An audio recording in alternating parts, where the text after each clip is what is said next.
اللہ علیہ وسلم کے وصال ظاہری کے ایام قریب آئے تو حضور نے سرخ پٹی باندھی، تیز بخار ہے نبی کریم کو، 2 صحابہ سہارا دے کے مسجد میں لائے، نبی پاک علیہ السلام کو بظاہر سہارا دے کے لایا گیا۔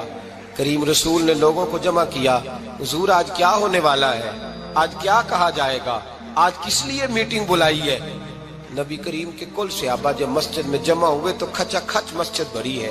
وصال ظاہری سے چند یوم پہلے کی بات، نبی پاک نے فرمایا آج تمہیں کوئی جہاد کی ترغیب نہیں دینی، آج کوئی نیا پیغام نہیں دینا، آج تمہیں بتانا ہے کہ رب نے اپنے بندے کو اختیار دیا ہے، چاہے تو دنیا میں رہے، چاہے تو اس کی بارگاہ میں حاضر ہو جائے۔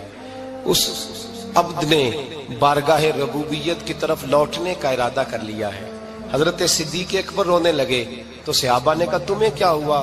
کہنے لگے سمجھ نہیں رہے، کسی کی بات نہیں کر رہے، نبی پاک تو اپنی بات فرما رہے ہیں، اس نے جانے کا ارادہ کر لیا۔ سنیے میرے بھائی، محبوب پاک نے فرمایا بھائی کسی شخص کو میری طرف سے کوئی تکلیف پہنچی ہو تو بدلہ لے سکتا ہے، بدلہ لے سکتا ہے، کسی کو تکلیف پہنچی ہو۔ صحابہ پھوٹ کے رونے لگے، محبوبہ کرم ہی کرم ہوا ہے، رحمت ہی رحمت آئی، آپ کے بارے میں گمان کرنے والا بھی دائرہ ایمان سے نکل جائے۔ حضور آپ کیا فرما رہے ہیں؟ فرمایا نہیں بھئی اٹھو۔ پیچھے سے جناب عکاشہ بن محصن اٹھے، ہاتھ کانپتے ہیں، آگے بڑھے، کہنے لگے یا رسول اللہ، ایک جنگ کے موقع پر آپ نے درہ مارا تھا، ننگی پیٹھ پر صفیں سیدھی کراتے، بات دل میں رہ گئی ہے، میں نے بدلہ لینا ہے۔ نبی کریم نے فرمایا بلال دوڑ کے جاؤ، فاطمہ کے گھر درہ پڑا ہے، درہ لاؤ۔ سیدنا بلال حبشی کہتے میں گیا، دستک دی، سیدہ طیبہ طاہرہ حضرت فاطمہ فرمانے لگی بلال کیسے آئے ہو؟ اماں جی وہ درہ چاہیے تھا۔ سیدہ کو تشویش ہوئی، کہنے لگے بلال نہ تو جنگ پہ جانا ہے، نہ جہاد ہے، نہ کوئی ایسا موقع ہے، حضور کی تو طبیعت مبارک بظاہر بڑی علیل ہے، درہ کیا کریں گے؟ حضرت بلال عرض کرنے لگے اماں جی ایک صحابی بدلہ لینے لگے ہیں، صاحب طبقات نے جملے لکھے ہیں، کہتے ہیں بی بی صاحبہ نے درہ بھی دیا اور امام حسن حسین کو بھی باہر نکالا۔ فرمانے لگی عکاشہ سے کہنا 100 درے مارے، ان 2 شہزادوں کے جسم پر نبی پاک کے قریب نہ جائے، میں نے 2 بچے پیدا ہی اپنے محبوب پر قربان کرنے کے لیے کیے، ان کو لے جائے۔ حضرت بلال کہتے میں 2 شہزادے لے کے آیا، اور جب دروازے میں میں لے کے پہنچا تو نبی پاک نے دیکھا تو آنکھوں میں آنسو آ گئے، فرمایا ان کو بٹھا دو، مجھے پتا ہے فاطمہ نے کیا کہہ کے بھیجا ہے۔ حضرت سیدنا بلال فرماتے ہیں درہ میں نے جناب عکاشہ کو دیا، حضرت عکاشہ درہ لے کے آگے جو بڑھے تو حضرت ابوبکر صدیق نے ان کے پیروں پہ ہاتھ رکھا، فرمایا عکاشہ میری طرف آ یار، مجھے مار درے، نبی پاک کے قریب نہ جا۔ مصطفیٰ کریم نے فرمایا ابوبکر تو ہٹ جا، اسے آنے دے۔ فرماتے ہیں میں چند قدم آگے گیا تو مولا علی شیر خدا نے میرے پیر پہ ہاتھ رکھا، کہنے لگے عکاشہ سوچ تو صحیح تو کیا کر رہا ہے؟ حضور نے فرمایا علی ہٹ جاؤ، میرا اور ان کا معاملہ ہے۔ جناب عکاشہ آگے بڑھ رہے، نبی کریم نے فرمایا میں اپنی امت کو درس دینا چاہتا ہوں، خبردار خبردار زندگی میں تمہارے ہاتھ سے زبان سے کسی کو تکلیف نہ پہنچنے پائے، خبردار یاد رکھنا وہ معاشرے بگڑ جاتے ہیں، وہ معاشرے تباہ کر دیے جاتے ہیں جہاں ظلم ہوتا ہے، جہاں زیادتی ہوتی ہے، جہاں لوگوں کو ستایا جاتا ہے۔ محبوب کریم کے قریب آئے حضرت عکاشہ کہ حضور میری پیٹھ ننگی تھی، آپ بھی ذرا کپڑا ہٹائیے۔ نبی کریم نے پیٹھ سے کپڑا ہٹایا، جناب عکاشہ نے درہ جو اٹھایا تو صحابہ کی چیخیں نکلی، حضرت عکاشہ نے درہ دور پھینکا، حضور کے بطن اطہر سے لپٹ گئے، چومنے لگے، کہنے لگے حضور وہ تو صفیں سیدھی کراتے لگ گیا تھا، آپ نے کہاں مارا تھا؟ یا رسول اللہ میں تو بہانہ بنا رہا تھا کہ جاتی دفعہ مجھے وجود چومنے کا موقع نصیب ہو جائے، مجھے یہ موقع نصیب ہو جائے۔ میرے حبیب نے فرمایا جس نے جنتی دیکھنا ہو میرے عکاشہ کی زیارت کر لے۔ بھائی ظلم کا دروازہ کھلا ہوا ہے اور لوگ بھول جاتے ہیں زیادتی کرتے ہوئے، وہ بہو سے ہی کیوں نہ کریں، وہ اپنے گھر کے بھول جاتے ہیں کہ شاید پوچھنے والا کوئی نہیں، شاید میزان نہیں لگے گا۔ ایران کے بادشاہ نے اپنے بیٹے کو پڑھانے کے لیے ایک استاد صاحب کا بندوبست کیا۔ استاد صاحب کو کہا کہ میرے بچے کو دین پڑھائیے، میں چاہتا ہوں کل اس نے عنان حکومت کو سنبھالنا ہے تو یہ دین سے آگاہ ہو جائے، اس کو کچھ سکھائیے پڑھائیے۔ بہت نیک بزرگ بڑے درویش عالم پڑھانے لگے، اسباق مکمل ہو گئے، دین کے اسباق قرآن مجید پڑھایا، احادیث طیبہ کا درس دیا، اصول فقہ سے روشناس کرایا۔ جب بچے نے مکمل تعلیم حاصل کر لی اور آمین ہو گئی، دستار ہو گئی، فارغ ہو گئے، تو پھر ایک دن استاد صاحب نے کہا بیٹے کل تم نے ضرور آنا ہے، کچھ بات کرنی ہے۔ شہزادہ گیا ملنے استاد صاحب سے، استاد صاحب نے کنڈی لگا لی، ہاتھ میں درہ پکڑ لیا، مار مار کے پورے وجود کو زخمی کر دیا، کوئی غلطی نہیں، کوئی بات نہیں، مارا۔ اب بچہ آیا آ کے بادشاہ سلامت سے کہا کہ ابا جی سمجھ نہیں آئی، بڑا مارا ہے استاد۔ تو سیانے تھے نا بادشاہ، یہاں تو قاری صاحب روز کٹہرے میں کھڑے ہوتے ہیں، مولوی صاحب آپ نے میرے بچے کو کیوں مارا ہے؟ آپ 8,000 کے مولوی ہیں، میرا کئی کروڑ کا بچہ ہے، سویرے بدل لیں گے، خبردار آپ نے بچے کو ہاتھ لگایا۔ اپنی حیثیت میں رہے معاذ اللہ۔ جو قومیں استادوں کو کٹہروں میں کھڑا کرتی ہیں وہ ترقی نہیں کر پاتی، جو استادوں کو کٹہروں میں روز کھڑا کرتے ہیں۔ کہا ابا جی بڑا مارا ہے، تو والد بڑے سمجھدار تھے، کہنے لگے بیٹا استاد باپ ہوتا ہے، وہ زیادتی نہیں کرتا، کوئی بات ہوگی میں تیرے استاد کو کٹہرے میں نہیں بلاؤں گا۔ اماں سے بات کی، اماں کہنے لگی بیٹا میں تیرے باپ سے کیسے بات کروں، ڈرا تھا۔ وقت گزر گیا، 22 سال بیت گئے، 22 سال گزر گئے، بادشاہ کا انتقال ہوا، شہزادہ تخت پہ بیٹھا، پہلا حکم یہ دیا کہ میرے استاد کو بلاؤ، پہلا حکم۔ استاد جی بوڑھے ہو گئے تھے، چھڑی کے اوپر ٹیک لگا کے آئے اور بھویں سفید ہو کے جھک گئی تھیں، یوں آنکھ کھول کے بڑی مشکل سے دیکھا، کہنے لگے شہزادے حکم ہو۔ کب میں شہزادہ نہیں، اب میں بادشاہ بن گیا ہوں۔ استاد جی 22 سال بیت گئے، آپ نے مارا تھا، پر وہ درد چونکہ زیادتی کی تھی، میرا قصور کوئی نہیں تھا، تو نہ میری روح سے درد گیا ہے نہ میرے جسم سے گیا ہے، میں بے اختیار تھا، پوچھ نہیں سکتا تھا، آج با اختیار ہوا ہوں۔ سب سے پہلے پہلا حکم آپ کو دیا، بلایا ہے، بتائے کیوں مارا تھا، کیوں مجھے مارا تھا، میری زیادتی بتائے۔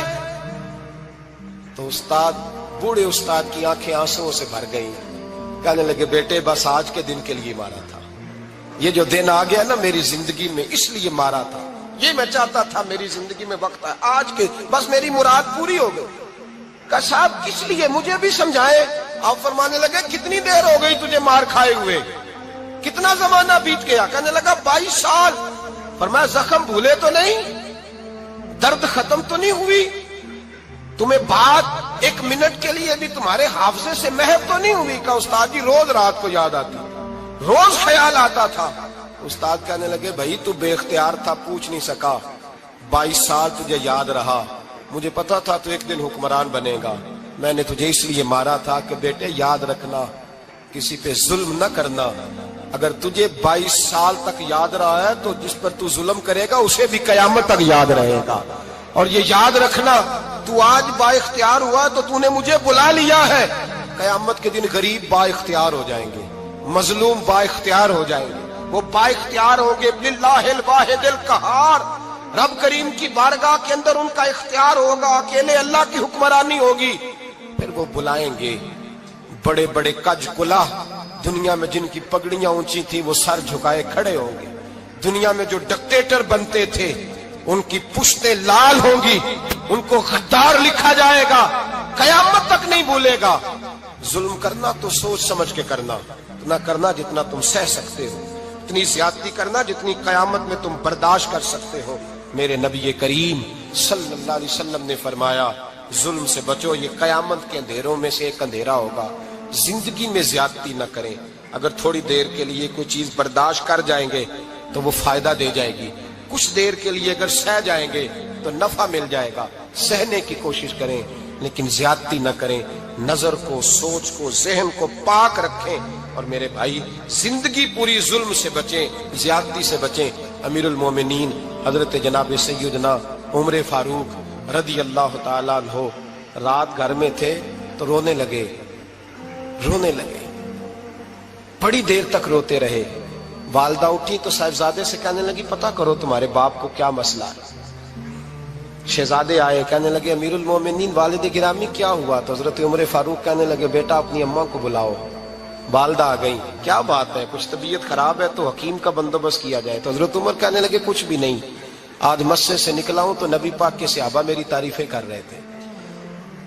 یہ حضرت فاروق اعظم کے وصال کے قریب کے دن ہے، تعریفیں تو حضرت یہ رونے کی بات ہے کہ خوش ہونے کی؟ آپ فرمانے لگے نہیں، سوچتا ہوں باہر تو میں اچھا رہا ہوں، پتہ نہیں گھر میں ہی کوئی زیادتی نہ ہو گئی ہو، پتہ نہیں تمہارے ساتھ بھی میرے معاملات ٹھیک تھے کہ نہیں، صحابہ تو تعریف کرتے ہیں، رو رہا ہوں تمہاری وجہ سے نہ الجھ جاؤں، بیوی ہی نہ کہے میرا حق ہی ادا نہیں کیا۔ یہ لفظ کہتے کہتے پہاڑ ہے یہ شخص، کیسر و کسرا کانپتے ہیں۔ حضرت عمر رو پڑے، بی بی سے کہنے لگے مجھے اللہ کی رضا کے لیے معاف نہیں کر دیتی؟ میرے اوپر بوجھ تھا امت کا، میں ساری رات مدینے کی گلیوں میں پھرتا تھا، دن سارا مسجد میں گزرتا تھا، میں تجھے وقت نہیں دے پایا، معاف نہیں کر دیتی؟ تو زوجہ کہنے لگی نہیں عمر، میں نے بھی زندگی میں اپنا کوئی سکھ چین نہیں دیکھا، کوئی چاؤ پورا نہیں کیا، میں کیسے معاف کر دوں، میں نہیں معاف کرتی۔ حضرت عمر زمین پہ بیٹھ گئے، رونے لگے، کہنے لگے چل معاف کر دے۔ کہنے لگی ایک وعدہ کرو، قیامت کے دن رب کریم کی بارگاہ میں میری سفارش کرو گے، اللہ کی بارگاہ میں عرض کرو گے کہ اللہ اچھی تھی، مجھے کپڑے دھو کے دیتی تھی، روٹی پکا کے دیتی تھی، میری عزت کی محافظ تھی؟ جناب عمر کہنے لگے تیرے ساتھ وعدہ ہے، رب اپنے فضل سے عمر کو جنت دے گا تو عمر تجھے جنت میں ساتھ لے کر کے جائے گا، تیرے ساتھ وعدہ ہے۔ میرے بھائی جن کے دلوں میں احساس تھا کہ ہم سے کوئی زیادتی نہ ہو جائے کسی جگہ، وہ تو یہاں تک معاملہ کرتے تھے، یہاں تک ان کا خیال رہتا تھا۔ عزیزو، ایک تو نظر میں حیا پیدا کریں، والدین کی بہت بڑی ذمہ داری ہے۔ لاکھوں بچے مرضی کی شادیاں کر رہے ہیں، ہزاروں گھر اجڑ رہے ہیں، یہ وہ والا زہر ہے جو ہر گھر میں تیزی سے پھیلتا چلا جا رہا ہے۔ پہلے ہم کہتے تھے کہ بچہ باہر نہ نکلے، اب کہتے ہیں اللہ کہیں موبائل لے کے تنہا نہ بیٹھ جائے، کہیں تنہا نہ بیٹھ جائے، کیا بنے گا اس کا اگر یہ گندگی اور یہ ایسا نشہ ہے جو اجاڑ کے رکھ دے۔ بخاری شریف میں حدیث ہے، قاضی ایاز مالکی رحمۃ اللہ علیہ نے بڑی تفصیل سے لکھی ہے، راوی حضرت انس بن مالک ہیں۔ ایک بندہ بڑی دور سے آیا نبی پاک صلی اللہ علیہ وسلم کی زیارت کے لیے، بڑی دور سے۔ عرب کے جو سردار ہوتے تھے ان کے بڑے ناز نخرے ہوتے تھے، وہ خیر آج بھی ہیں، پروٹوکول کا ماحول آج بھی، یعنی وزیر صاحب کے آگے دو چار گاڑیاں نہ ہوں تو ان کو مزہ ہی نہیں آتا، پولیس والے آگے پیچھے بھاگیں تو حالانکہ ان کو نہیں پتا کہ جو پولیس والے آگے پیچھے بھاگ رہے ہیں نا، یہ حکومت بدلی تو گرفتار کرنے بھی انہوں نے ہی آنا ہے، لیکن وہ بڑا مزہ آتا ہے جب لوگ گاڑی کے پیچھے بھاگتے ہیں، کیا بات ہے جناب، بڑی بات۔ اور ہماری طبیعتوں میں پتہ نہیں کون سی، تو نبی پاک صلی اللہ علیہ وسلم کی خدمت میں وہ شخص بڑی دور سے آیا، تو عرب کے بادشاہوں کا مزاج تھا، پروٹوکول بڑا چاہتے تھے، ان کا تو یہ طریقہ تھا کہ حکمرانی کرنی ہے جیسے بھی ہو۔ اگر کسی غلام نے دھوپ میں بندھا رہ گیا، اونٹ اور چھاؤں میں نہیں باندھا تو درے مارتے تھے، اور اگر اس نے کھول کے باندھ دیا تو پھر بھی مارتے تھے، کہتے تھے اتنا سیانا ہو گیا تو انہیں پوچھا ہی نہیں، خود بخود ہی باندھ دیا۔ وہ شخص حضور کی بارگاہ میں آیا اور بہت سارے لوگوں کے پاس کیونکہ وہ جاتا تھا اپنے سربراہ کا پیغام لے کے، تو وہ کانپ رہا ہے جب حضور کی بارگاہ میں گیا، ڈر رہا ہے۔ اب ذرا بات کو سمجھنا، نبی پاک صلی اللہ علیہ وسلم نے اس سے فرمایا کیوں ڈرتے ہو، سادہ آدمی ہے، دیہاتی ہے، بدو ہے۔ اللہ کے رسول نے تھپ کی دی، کیوں ڈرتے ہو؟ تو کہتے حضور مجھے آداب نہیں آتے اور مجھے ڈر آتا ہے، کوئی بات اگر ایسی ہو گئی، آپ مدینے کی حکومت کے سربراہ ہیں، تو کہیں آپ ناراض نہ ہو جائیں۔ حضرت انس بن مالک فرماتے ہیں بات کہاں کی تھی، پہنچ کہاں گئی؟ جب اس نے یہ کہا نا کہ آپ تو حکومت کے سربراہ ہیں، کہیں کوئی غلطی نہ مجھ سے ہو جائے، تو نبی پاک کی آنکھوں میں آنسو آ گئے، حضور رونے لگے، اور نبی پاک صلی اللہ علیہ وسلم فرمانے لگے نہ بھائی، تو کسی حکومت کے سربراہ کے پاس نہیں آیا، نہ تو اس بیٹے کے پاس آیا ہے جس کی ماں گوشت کے خشک ٹکڑے کھا کے بھی گزارا کر لے گی۔ میں تو ایک غریب ماں کا بیٹا ہوں۔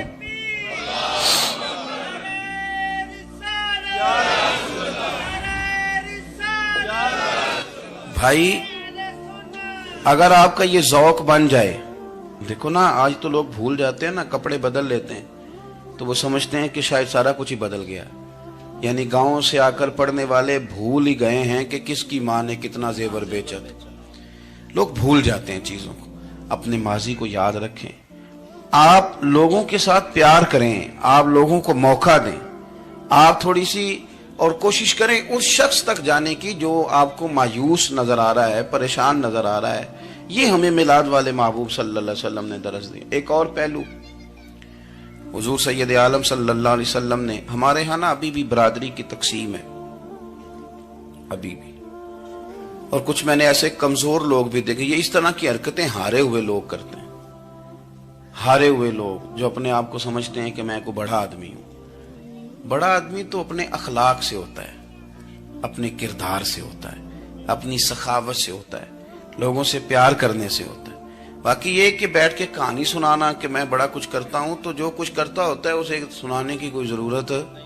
ایک اور بہت سارے لوگ آپ تعزیت کرنے جائیں نا والد کے انتقال کے بعد, تو ان بیچاروں کو بتانا پڑتا ہے کہ ابا جی میرے بغیر دوائی نہیں کھاتے تھے. تو میں کہتا ہوں اگر تیرے بغیر نہیں کھاتے تھے پھر بتانے کی ضرورت نہیں, پھر تو سارے گاؤں کو پتا ہوگا کہ تیرے بغیر نہیں کھاتے تھے. اور اگر کوئی دال میں کالا ہے تو پھر تیری وضاحت کوئی بندہ قبول نہیں کرے گا. تو آپ کو بتانا کیوں پڑ رہا ہے, اور آپ بار بار اس بات کا ذکر کیوں کر رہے ہیں کہ ہم بہت بڑے قبیلے کے ہیں؟ صاحب اگر آپ بڑے قبیلے کے ہیں تو پتا ہوگا سارے علاقے کو آپ کتنا لوگوں کا خیال کرتے ہیں, آپ کس قدر محبت کرتے ہیں, آپ کا انداز کریمانہ کس طرح کا. پھر آپ کو بتانے کی کوئی ضرورت نہیں ہوتی, پھر خود بخود خبر ہوتی ہے. حضرت سیدنا ابو ذر غفاری رضی اللہ تعالیٰ عنہ, قبیلہ بنو غفار ایک بڑی شاخ تھی قبیلوں میں سے. جو لوگ اس زمانے میں مالدار قبیلوں سے تعلق رکھتے تھے ان میں سے ایک بڑا نام تھا. ساری زندگی چودراہٹ کی, لیکن میلاد ایک انقلاب کا نام ہے. میں میلاد منانے والے دوستوں سے گزارش کرتا ہوں کہ آپ ہر سال میلاد منائیں, اور ہر سال میلاد کے بعد آپ تھوڑے بدل بھی جائیں, یعنی تھوڑے سے بدل جائیں. کچھ لوگ کہیں یار یہ داڑھی میں نے نا 12 ربیع الاول والے دن رکھی تھی, یہ میری میلاد والی داڑھی ہے. اور داڑھی رکھیں بھی نبی پاک کی مرضی کی. کس کی مرضی کی؟ نہ ناراض ہو جائے جی میں ٹور چلا بس. کس مرضی کی جی؟ اپنی مرضی کے نہیں. داڑھی کا وزن کو نہیں ہوتا کہ پوری مٹھی رکھیں گے تو آپ کو کوئی دقت ہوگی, کوئی وزن نہیں. پوری رکھیں, جو حضور کا طریقہ مبارکہ ہے جو ہمیں ملتا ہے اس پر آپ توجہ فرمائیں. تو میں جو بات عرض کرنے جا رہا ہوں وہ میلاد انقلاب ہے. حضور سید عالم صلی اللہ علیہ وسلم کی بارگاہ میں آنے سے پہلے لوگ کچھ اور ہوتے تھے, اور یہاں سے ہو کے جاتے تھے تو پھر ان میں تبدیلی آتی تھی. میں سارا دن کرامتیں سناؤں نا کسی کو اپنے پیر صاحب کی, اور اپنے گھر میں بھی کہ میرے حضرت بڑے, میرے استاد بڑے, لیکن بیوی کے ساتھ اگر میں ترش لہجے میں بات کروں گا تو وہ کہے گی ایسے سکھاندے نے تینوں پیر صاحب. دوست کہیں گے یہ سکھاتے ہیں آپ. تو آپ کی کہانیاں نہیں چلتی, آپ کا کردار چلتا ہے. حضرت ابو ذر غفاری رضی اللہ تعالیٰ عنہ فرماتے ہیں چونکہ میں چودھری تھا, سیدنا بلال حبشی رضی اللہ تعالیٰ عنہ کے پاس میں بیٹھا تھا. کسی بات میں بات آگے بڑھی اور بڑھتے بڑھتے بات شکنجی تک چلی گئی. رائے کے اختلاف نے باتوں میں تلخی پیدا کر دی, اور جب تھوڑے لفظ اور تیز ہوئے تو میں نے انہیں کہہ دیا چپ کر, تو ابشن کا بیٹا ہے. کس کے بیٹے تھے حضرت بلال؟ کہتے ہیں جب انہوں نے مجھے کہا تو میرا دل بڑا ٹوٹا, لیکن میں نے ارادہ کیا کہ میں نے حضور کی بارگاہ میں نہیں عرض کرنی. اب ہر بات کی ہم حضور کی بارگاہ میں شکایت کریں. لیکن میں جا کے مسجد میں بیٹھا, اور جب سرکار آئے نا, ارادہ نہیں تھا کہ عرض کروں گا, لیکن حضور کا چہرہ دیکھا تو دکھ میرا خود ہی تازہ ہو گیا. رونے کا بھی تو تب ہی مزہ آتا ہے نا کوئی اپنا ملے تو. فرماتے ہیں کہ میرے آنسو نہ بغیر اختیار کے چھلک پڑے, اور میں کھل کے روئے, کھل کے. قربان جاؤں محبوب کے بھی حضور نے پاس نہیں بلایا, بلکہ نبی پاک اٹھ کے خود میرے پاس آئے اور مجھے کندھوں سے پکڑ کے سینے سے لگایا. اور جب میں کھل کے رو لیا تو حضور میرے آنسو پوچھنے لگے. کچھ شعر ایسے ہوتے ہیں جو کسی نے کہے ہوتے ہیں, اور کہنے والا جو ہوتا ہے وہ صاحب حال ہوتا ہے, تو اس میں کچھ خوبصورتی زیادہ ہی ہو جاتی ہے. ایک پنجابی کے شاعر ہمارے گجرات میں گزرے, بزرگ تھے, ان کا ایک شعر ہے, وہ کہتے ہیں ایک واری میری آنکھیاں چوں اونا نے اتھرو پونجے سن. ایک واری میری آنکھیاں چوں اونا نے اتھرو پونجے سن, ہن تے چسکا پہ گیا رونے دا. ایک واری میری آنکھیاں چوں اونا نے اتھرو پونجے سن, ہن تے چسکا پہ گیا رونے دا, تے ہر ویلے آہو زاری دا. تو میں روز رونے لگا ہوں, مزہ ہی بڑا آیا ہے جب سے محبوب نے چپ کرانا شروع کیا میرے عزیز. اور پھر حضرت بلال حبشی رضی اللہ تعالیٰ عنہ چونکہ حضور کے غلام تھے, اور انہیں پتا تھا کہ سرکار میری ناز برداری کرتے ہیں, حضور نے چپ کرایا. فرمایا کیوں روتے ہو؟ تو عرض کرنے لگے یا رسول اللہ صلی اللہ علیہ وسلم, اگر میں ابشن کا بیٹا ہوں تو میری تو غلطی کوئی نہیں نا, یہ تو تقسیم اللہ کی ہے نا. الذی خلقک فسواک فعدلک فی ای صورت ما شاء رکبک. جس طرح وہ چاہتا ہے، جس کو چاہتا ہے اس طرح کی اس کی صورت بنا دیتا ہے. تو مجھے ابشن کا بیٹا کہا جاتا ہے، میری غلطی کیا ہے؟ حضرت بلال نے بھی نہیں بتایا کس نے کہا ہے. لیکن نبی پاک صلی اللہ علیہ وسلم نے کیا فرمایا؟ امام یوسف صالحی نے لکھا ہے، ذرا غور کرنا بات پر. تسلیاں لوگ اور رنگ میں بھی دیتے ہیں، پر یہ تسلی بڑی انوکھی ہے. حضور فرمانے لگے، بلال اگر تو ابشن کا بیٹا ہے تو پریشان کیوں ہوتا ہے؟ کالے رنگ والی ماں کا بیٹا ہے تو پریشان کیوں ہوتا ہے اگر تیری والدہ کا رنگ کالا ہے تو؟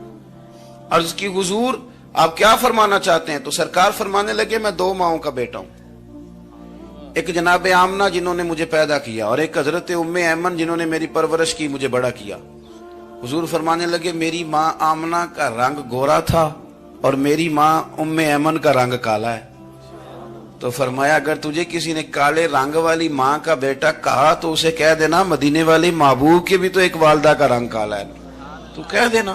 حضرت بلال کہتے ہیں کہ وہ اس طرح کی تسلی تھی، طفل تسلیاں نہیں جس طرح کی ہمیں دی جاتی، وہ اس طرح کی خوبصورت تسلی تھی کہ اس کے بعد میرا دل ایسا ٹھنڈا ہوا، پھر کسی کا تانا نہیں رہا، پھر کسی کی